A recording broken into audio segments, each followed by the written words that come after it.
Bismillahirrahmanirrahim. Assalamualaikum warahmatullahi wabarakatuh. Kita lanjutkan kajian hadis kita bab haid ya. Bismillahirrahmanirrahim. Babul haid, bab tentang haid. Kalau bicara masalah haid berarti bicara masalah nifas, masalah istihadah, masalah wiladah ya. Jadi ada 4 hal terkait dengan kewanitaan yang hubungannya dengan darah. Ada darah haid, ada darah nifas, ada darah istihadah, ada wiladah. Yang dimaksud dengan haid yaitu darah yang keluar dari rahim wanita, yakhruju min rahimin nisa fi waktin ma'lumin ya, di waktu-waktu tertentu ya, yang dikarenakan normal, bukan sebab-sebab penyakit atau proses persalinan atau hal-hal lain yang menimbulkan penyakit. Tapi dalam hal ini adalah darah yang memang alami ya, dan warnanya merah kehitaman, kemudian agak kental begitu ya, keluar dalam jangka waktu tertentu, bersifat bulanan. Nah, kalau panjenengan pernah dengar itu datang bulan ya, datang bulan atau men, itu bahasa nasionalnya. Sedangkan istihadah itu darah yang keluar dari rahim wanita karena penyakit yang menyerupai haid. Nah, sedangkan nifas adalah darah yang keluar dari rahim wanita setelah melahirkan. Wiladah ya saat melahirkan itu sendiri. Untuk yang nifas dan haid, Bapak Ibu yang saya muliakan, itu ada beberapa larangan, antara lain sholat ya, kemudian saum ya, puasa baik sunnah maupun wajib, kemudian tawaf baik tawaf haji maupun tawaf umroh atau bahkan tawaf sunnah, kemudian menyentuh mushaf. Mushaf itu yang Al-Quran kados panjenengan itu yang dirak-rak itu ya, kalau baca Quran tanpa megang mushaf atau panjenengan baca Quran tapi pegang digital ya, tab ini kan HP kan ada Al-Qurannya gitu, itu tidak apa-apa ya. Walaupun memang mazhab Syafi'i baik membaca maupun menyentuh mushaf dilarang bagi orang yang junub dan haid nifas. Tapi mayoritas ulama selama ngajinya, apalagi dalam arti untuk mempelajari kalam-kalam Allah, ayat-ayat Allah, yang penting tidak menyentuh mushaf, itu diperbolehkan.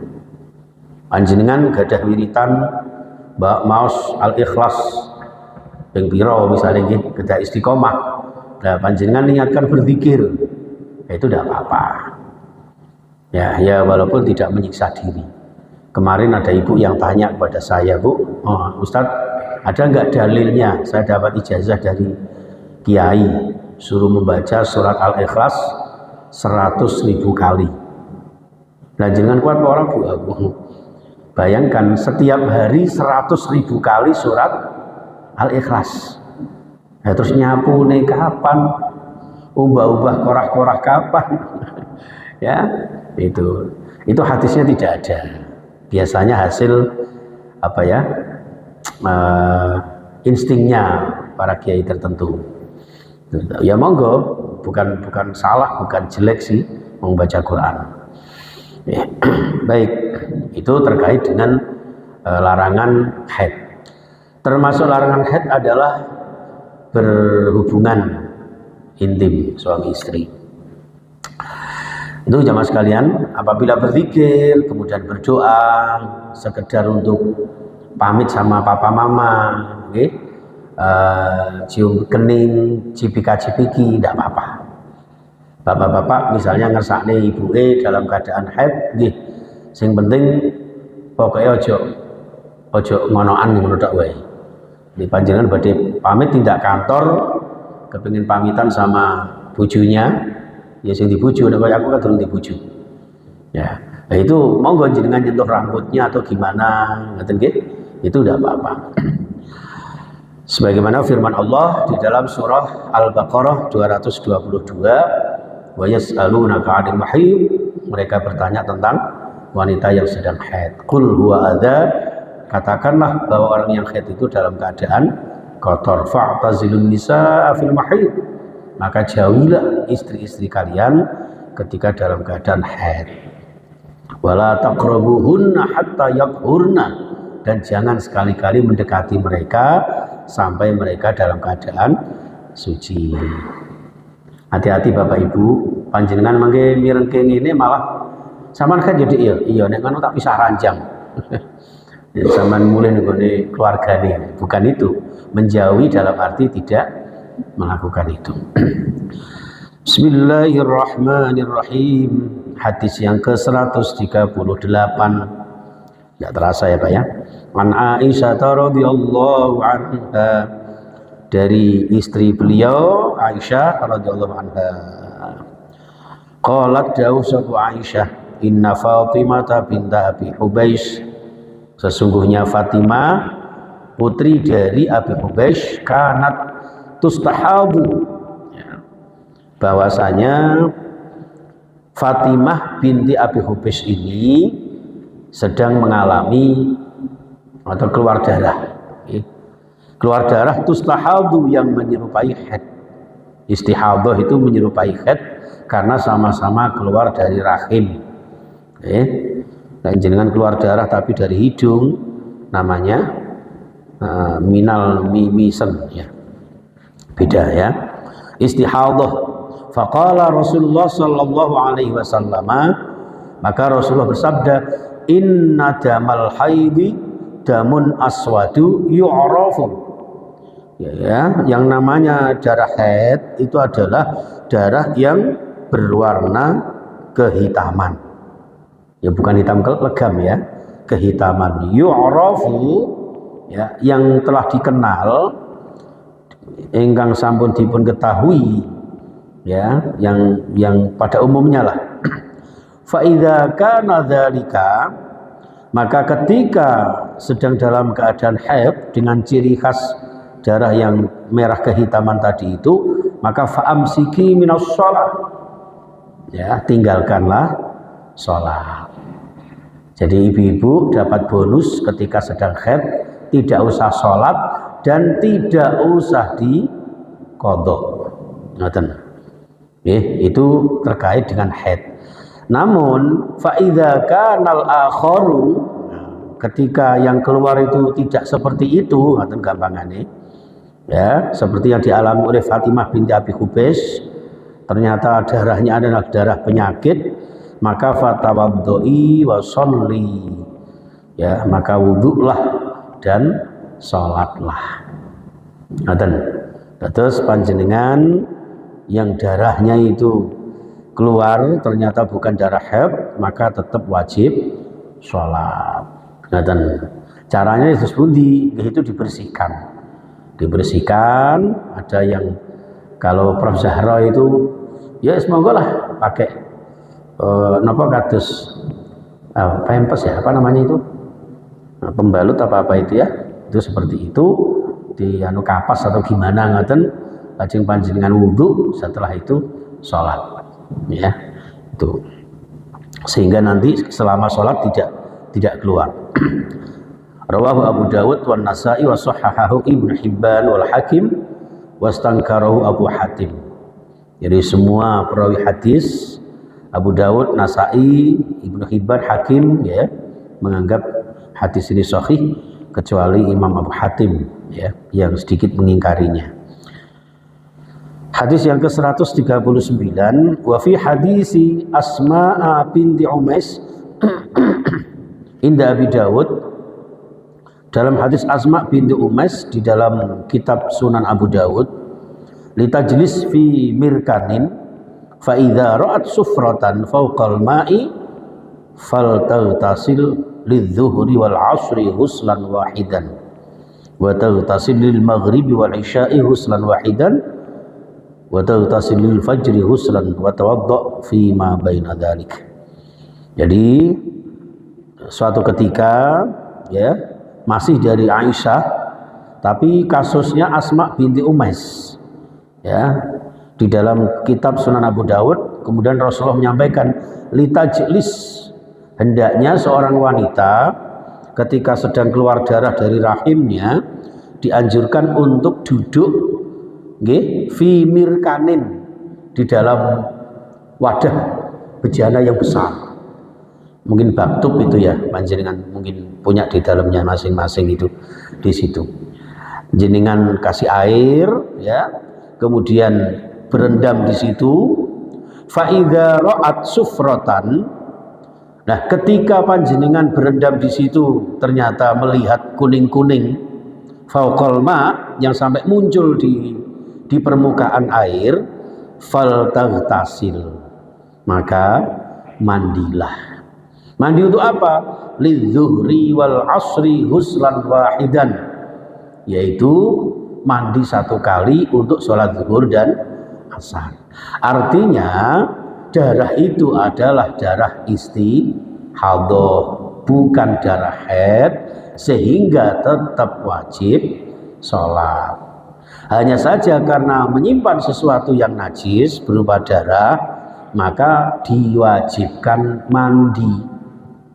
Mandinya sekali saja untuk sholat zuhur dan asar. Dalam hadis ini kemudian ditafsirkan, diijtihadi oleh Imam Al-Hambali bahwa zuhur dan asar ini maksudnya karena dalam kondisi darurat, maka berarti orang yang istihadhah semacam ini mandi sekali lalu jamak takdim zuhur sama asar. Usolli fardhu zuhri majmu'an ma'al asri jam'a takdimin, ya, kemudian jamak takdim dan sebagainya, selesai.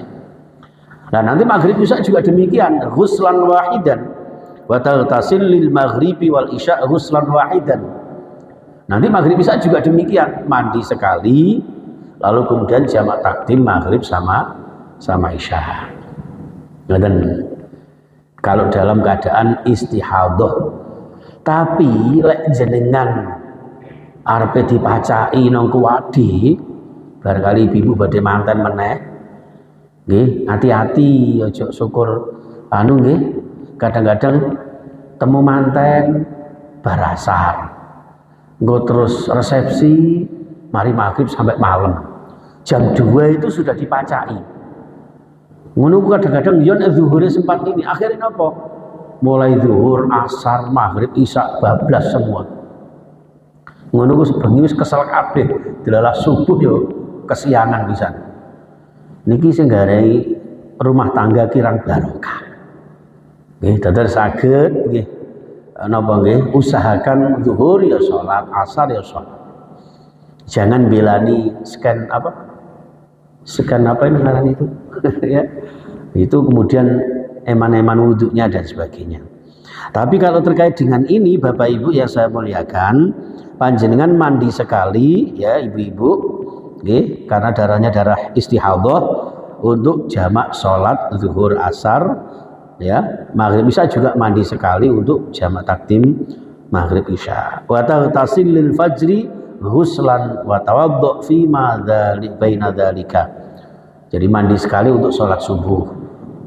Di antara sekian itu jangan mandi saja, setelah mandi kemudian berwudu terus sholat jamak takdim, kecuali subuh. Subuh ya jangan dijamak dengan zuhur, kalau gandengan ini subuh. Ini jamaah sekalian rahimakumullah. Ini hadis yang 140, ini sangat panjang, tapi sebetulnya mirip dengan hadis yang ke 139 sebetulnya. Wa an Hamnah binti Jahshin, seorang sahabiah bernama Hamnah. Nah, saya punya teman sekolah namanya Kamnah. Saya dulu tidak tahu Kamnah itu ternyata dari nama ini. Hamnah binti Jahshin qalat, menyampaikan sapa Hamnah binti Jahshin, kuntu ustahadu haidatan kabiratan syadidatan. Jadi saya itu pernah mengalami istihadhah, pendarahan yang sangat hebat. Sangat hebat. Fa'ataitun nabiyya, Kemudian saya sowan kehadirat Rasulullah. Saya mendatangi Rasulullah. Maka Rasulullah kemudian astaftihi, ya, astaftihi untuk minta fatwa kepada beliau. Jadi saya sowan kepada Rasulullah untuk nyuwun fatwa, nyuwun nasihat kepada beliau. Faqal, maka Rasulullah dawuh innama hiya raqdatun minasyaiton. Ya, Rasulullah berkata itu adalah darah istihadhah karena gangguan setan. Jadi orang perempuan itu ya rawan atau lebih rawan lah daripada bapak-bapak untuk diganggu oleh setan. Makanya emosinya ya, kemudian apa ya, perasaannya itu kadang-kadang lebih rentan kaum wanita daripada laki-laki. Itu umumnya, tapi tidak semua. Raqbatun minasyaiton fatahayyadi sittata ayyamin aw sab'atan. Nah, oleh karena itu wahai Hamnah binti Jahsyin, tunggu saja sampai 6 atau 7 hari. Ngaten. Setelah 6 sampai 7 hari itu kok masih keluar, ya wis jarke wae. Summal tasili. Yes, wis adu soe wis. Ya, setelah 6 atau 7 hari itu mandi yo. Fa idza stanqati fasolli arba'atan wa isyrina aw salasatan wa isyrina wasumi wasolli. Maksudnya ngeten, ya fasolli arba'atan wa isyrina. Jadi selama 24 hari atau 23 hari dalam 1 bulan itu. Kan rata-rata 1 bulan 30 hari gitu. Nah, perkiraan haid itu kan antara 5 atau 6 sampai 7 hari. Nah, setelah 7 hari kok masih keluar juga, maka sisakan yang 27 ya, 20 berapa tadi? 24, 23 hari ya, itu walaupun sudah keluar tetap wajib sholat dengan cara yang seperti tadi itu. Paham ya? Ini bapak-bapak gak banyak semangat soalnya gak pernah ngalami. Ya, terus ngaten, kalau panjenengan kok setelah katakanlah 7 hari, maksimal 7 hari masih keluar juga, maka yang 7 hari ini jenengan tidak usah sholat, ya tidak usah diqadha, tapi setelah itu masih keluar, panjenengan bersihkan, panjenengan mandi, lalu sholat terus dan puasa. Fasolli wasumi, ya, fasumi wasolli. Fa inna dzalika yujzi'uki wa kadzalika faf'ali kama tahidun nisa, ya. Begitulah yang harus kamu lakukan seperti wanita-wanita lain dalam keadaan haid.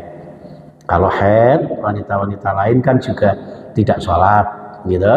Ya wis tidak usah sholat. Kalau istihadhah, ya selanjutnya harus sholat. Ngeten. Fa in qawiti ala an tuakhiri dhuhra wa tuajjilil asra summa taghtasili. Nah, anjene mampu ya monggo pakai jamak takhir. Jadi tadi kan jamak takdim, mandi sekali, jamak takdim zuhur, asar atau maghrib, isya. Tapi nek jenengan mboten risih, ya mau di wis kowe tak mandi kowe jamak takhir misalnya nggih. Ya udah, enggak apa-apa. Ngaten misalnya ngaten.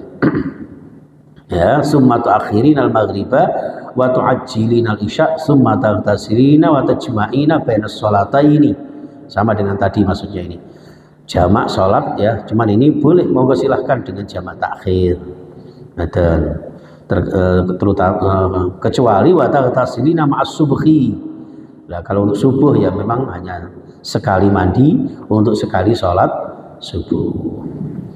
Setelah mendapat fatwa seperti itu, wa huwa a'jabul amrayni ilayya.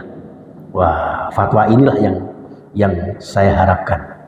Fatwa inilah yang sangat menyenangkan buat saya, kata beliau. Kenapa? Karena selama ini membingungkan.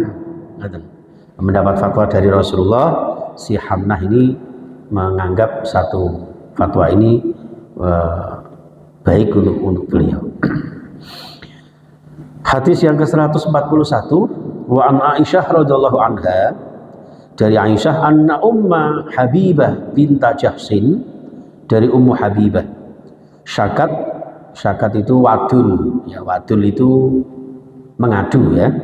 Ila Rasulillah sallallahu alaihi wasallam, mengadu kepada Rasulullah. Faqala umkusi qadra ma kanat tahbisuki haidatuki summa tasili.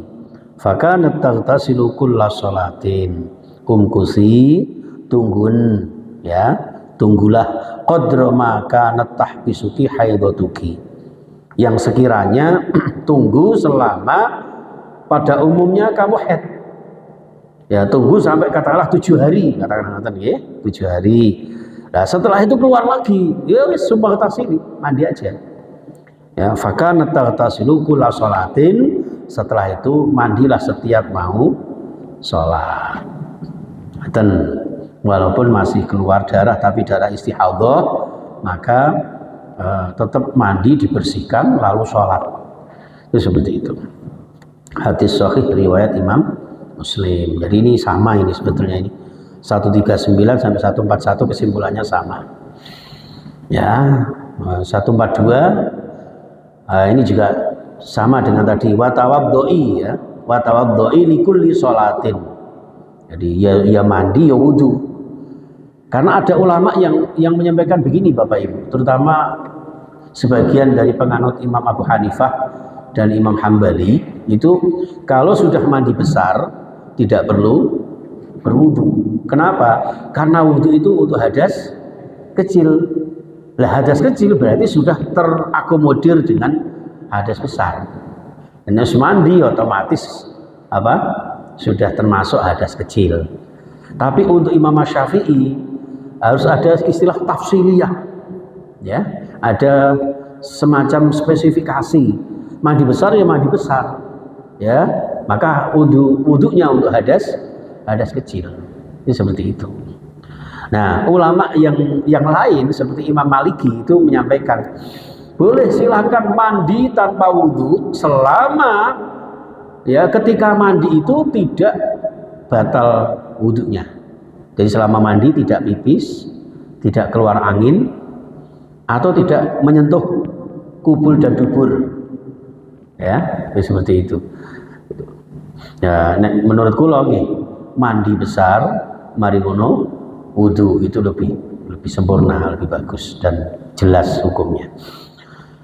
143 wa an Ummi Atiyah radhiyallahu anha, dari Ummu Atiyah. Ini kebanyakan sahabat-sahabat cewek ini yang meriwayatkan ya, karena memang penggaweane wong wedok iki. Qalat dawuh sapa Ummu Atiyah, kunna la na'udul qudrata was sufrata ba'da tuhri syai'an.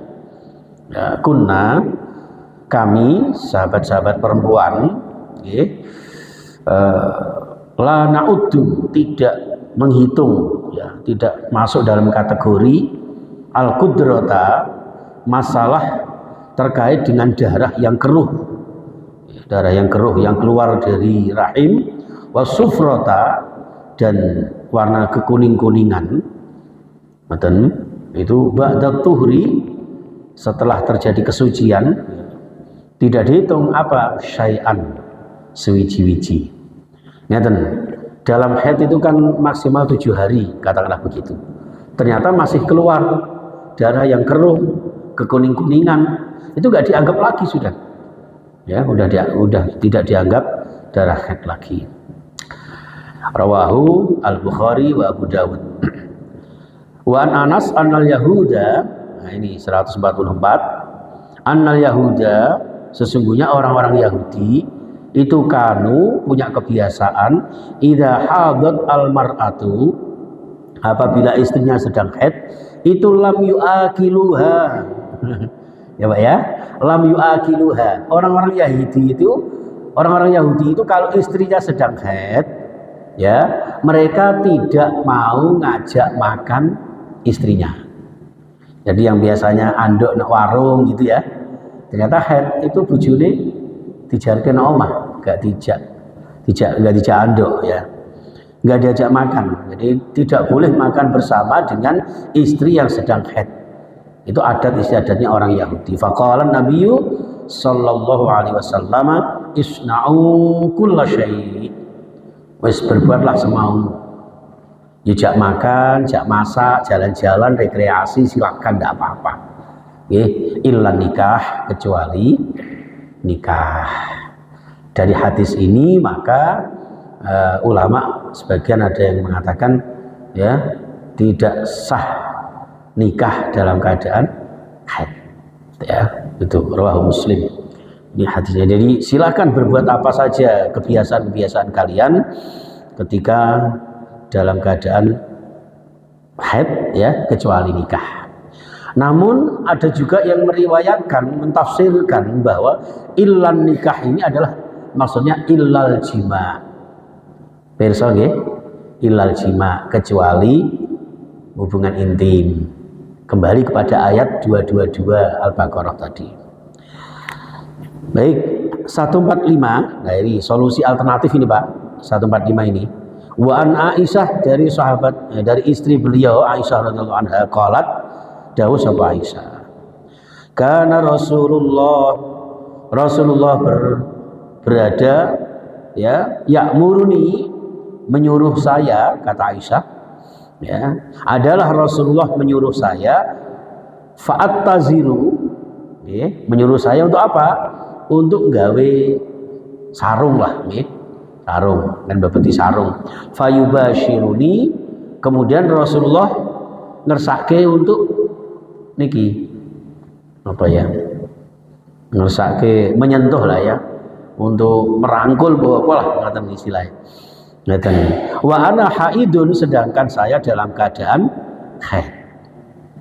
Terus Aisyah itu ketika dalam keadaan haid, tiba-tiba Rasulullah dawuh, "Dik, ya Humaira," kira-kira ngono Pak. Panggilannya Rasulullah itu kalau sama Aisyah itu ngoten, ya Humaira, wahai istriku yang pipinya kemerah-merahan, istriku tersayang. Sami kali bapak mriki nggih, nek nyeluk bojone gembrot. Nauzubillah min dzalik. Wahai Aisyah, tolong sampean gawe sarung atau gawe sewek. Aku kepengin ngerangkul, umpama ngoten kira-kira. Nah, dari hadis ini, sahih ini ya, dari Bukhari Muslim. Dari hadis ini maka panjenengan boleh melakukan satu hubungan alternatif, ya, satu hubungan alternatif. Jadi tidak boleh sama sekali itu tidak, kecuali memang bertemunya dua kelamin itu yang memang jelas tidak boleh. Tapi kalau sekedar untuk istimta istilahnya ya, enak-enakan ya, karena apalagi bapak-bapak mereka ini kan oleh seminggu gak anu bojone kan ya rada panas dingin ya. Itu monggo dengan cara yang lain selama tidak melanggar syariat. Nah, nggih, nisaukum harsul lakum fa'tu harsakum anna syi'tum wa qaddimu li anfusikum. Jadi istri-istri panjenengan itu ibarat sawah ladang. Nek iso digarap pas mboten haid ya wis garapen ngono, ya, nek pas haid ya dengan cara yang lain. Wis insyaallah wis paham. Yang 146 di mana pisan ya. Wa ani Ibnu Abbas radhiyallahu anhuma, dari Abdullah bin Abbas anin Nabi sallallahu alaihi wasallam fil ladzi ya'ti imra'atahu wa hiya haidun, terkait dengan seseorang yang ingin mendatangi istrinya dalam keadaan haid. Nah ini Pak, terkait dengan denda orang yang tanpa sengaja mendatangi istrinya sementara istrinya dalam keadaan haid. Apa di sini? Qala yatasaddaqu bidinarin au nisfi dinar. Terus terlanjur basah, ya sudah mandi sekali gitu ya. Nah itu jenengan setelah anjur ngoten dianjurkan, diwajibkan untuk sedekah 1 atau setengah dinar. Sak dinar itu berapa Pak Catur ya? Yes, sama nanu dewe ya, sama golek dewe. Jadi sedekah 1 dinar. Kalau 1 dinar itu seharga 100.000 Pak, berarti panjenengan dan ini harus ada kejujuran dari seorang wanita. Jadi istri harus jujur sama suaminya. Ngapunten Mas, lagi tanda stop. Ngaten mawon. Ya, stop, udah berhenti. Nah, ternyata tidak sengaja melakukan hubungan suami istri dalam keadaan haid, maka ya nah ono kena denda 1 dinar 100.000 sedekahno kepada fakir miskin. Itu seperti itu. Masya Allah ya. Rawahul khamsah wa sahahu al-Hakim. Wa Nabi Sa'id al-Khudri, dari sahabat Abu Sa'id al-Khudri, qala Rasulullah sallallahu alaihi wasallam, "Alaisa idza hadat lam tusolli wa lam tasum?" Ya, bukankah ketika haid itu tidak usah sholat, tidak usah puasa? Jawabannya ya. Oke, untuk sholat tidak usah diqadha, untuk puasa harus diqadha. Ini dalam hadis yang lain banyak sekali terkait dengan itu. Kenapa sholat itu tidak usah diqadha? Supaya tidak memberatkan ibu-ibu kaum wanita. Sedangkan puasa diqadha karena hanya setahun sekali. Kecuali puasa sunnah. Walaupun puasa sunnah ya jenengan qadha ya monggo, tidak masalah karena memang tidak ada perintah. Untuk mengqadha sunnah itu tidak ada perintah. Ngoten nggih. Maka dari itu ketika panjenengan ibu-ibu sedang puasa sunnah kok dikersake kali papaya arek-arek nggih nek saged jenengan batalke. Itu oleh ganjarane poso ya oleh ganjarane ngabdi karo suaminya. Tapi suami juga harus bijaksana, jangan memaksakan diri. Terus pokoknya sampe kudu anu lho ya nek gak tawas. Ya ndak usah begitu. Ya lihat kondisinya juga. Ngaten. Jadi akhirnya terjadilah dinamisasi yang mengarah kepada harmonisasi. 148 wa an Aisyah radhiyallahu anha qalat lamma ji'na sarifahittu faqala Nabi sallallahu alaihi wasallam if'ali ma yaf'alul haju ghaira alla tatu bil baiti hatta tathuri. Ketika kami sampai di daerah namanya Sarof ya, ini mungkin sebuah kampung ngaten nggih. Saya dalam keadaan haid ya. Lantas Rasulullah bersabda ya, if'ali, kerjakanlah, lakukanlah ma yaf'alul haju, apa yang dilakukan oleh jamaah haji yang lain ya, kecuali ghairu Allah tatufi ya, kecuali melakukan tawaf. Kecuali melakukan tawaf sampai kamu bersih dari haid. Wa an'at annahu sa'ala Nabiya sallallahu alaihi wasallam ma yahillu lirrajuli min imra'atihi wa hiya haidun. Mu'ad bin Jabal ini menanyakan pada Rasulullah, "Nek bojo kula niku sedang dalam keadaan haid ya Rasul, kira-kira sing diolehi iku apa?" Wis kasarane ngoten. Lek misalnya wis kebelet ya Rasul, aku menghendaki istri saya, itu kira-kira solusi alternatifnya bagaimana ya Rasulullah? Qala ma fauqal izar. Ngoten Pak. Ternyata masih boleh dengan catatan ma fauqal izar, yaitu ditutup dengan kain. Wah, iki piye iki? Ya ngono iku lah, ditutup dengan kain. Ternyata masih boleh. Alhamdulillah. Yang terakhir 150 wa an Ummi Salamah, dari Ummu Salamah qalat dawuh sapa Ummu Salamah radhiyallahu anha, kanatin nufasa'u taq'udu fi ahdi Rasulillah ba'da nifasiha arba'ina. Orang nifas itu pada masa Rasulullah batas maksimalnya 40 hari. Walaupun ada yang mengatakan situna yauman, 60 hari. Jadi kalau haid itu minimal 1 hari, maksimal 7 sampai 15 hari. Kalau nifas itu minimal setetes ya, maksimal 40 hari. Ngeten. Nggih, itu Bapak Ibu yang saya muliakan. Rawahul khamsah illan Nasa'i wal lafdzu li Abi Dawud. Hadis ini menjadi kebiasaan yang disampaikan oleh Imam Abu Dawud dan dilanjutkan dengan walam ya'murhan nabiyyu bi qada'i sholatin nifas. Rasulullah tidak menyuruh kaum wanita yang sedang nifas itu untuk mengqadha salatnya. Haid nifas tidak diperintahkan untuk mengqadha salatnya. Itu Bapak Ibu yang saya hormati, saya cukupkan sampai di sini. Mudah-mudahan kajian kita dibarengi dengan ridho dan barokah Allah Subhanahu wa taala. sehingga menjadi ilmu yang bermanfaat, yang bisa kita jadikan sebagai dasar untuk ibadah sesuai dengan syariat. Amin amin ya rabbal alamin. Subhanakallahumma bihamdika asyhadu an la ilaha illa anta astaghfiruka wa atubu ilaik. Wal afwa minkum. Assalamualaikum warahmatullahi wabarakatuh.